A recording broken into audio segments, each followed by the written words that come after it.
السلام عليكم ورحمة الله وبركاته، عشاق الساحرة المستديرة وعشاق النادي الأهلي في كل مكان.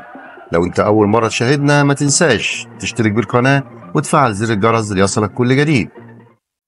قال مارسيل كولر المدير الفني للفريق الأول لكرة القدم من النادي الأهلي إنه توقع طريقة لعب الجونة، وأن الفريق بدأ المباراة بقوة وسجل هدف التقدم، واستطاع اللاعبون تنفيذ تعليماته، وبين الشوطين وجه اللاعبين بالاستحواذ على الكرة والهدوء مما ساعد على تسجيل الهدفين الثاني والثالث. واستكمل قائلا: وسط ضغط المباريات من المهم جدا أن نفكر في التدوير وتغيير اللاعبين، ولذلك أنا سعيد بالفوز في ظل خوض الفريق مباراة كل يومين تقريبا. وأضاف: سعيد بارتداء علي معلول شارة الكابتن لأنه يملك أرقاما تاريخية داخل النادي الأهلي، وهذه لحظة تاريخية وسعيدة له بالتأكيد، والمباراة الماضية وصل لرقم قياسي في صناعة الأهداف مع الفريق.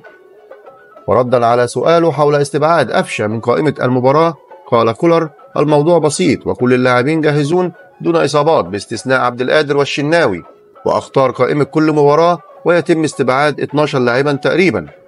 واستكمل: اللاعبون الذين شاركوا في آخر مباراتين قدموا كل ما لديهم وحققوا الفوز. أي لاعب يرغب في المشاركة عليه بذل مزيد من الجهد في التدريبات للعودة إلى القائمة من جديد. أناقش الجهاز الفني قبل كل مباراة لاختيار الأفضل ولتحقيق المكسب، وأي لاعب يتطور مستواه أو يجتهد في التدريبات نضيفه إلى القائمة.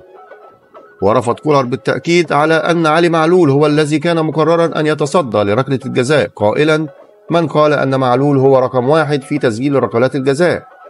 واستكمل كولر: غيرت نظام تسديد ركلات الجزاء وأصبح التحديد أثناء سير اللقاء، وهذا ما تم اليوم. تحدد اللاعب الأقدر بتسديد ركلة الجزاء وفق حالة اللاعبين في الملعب وسير المباراة.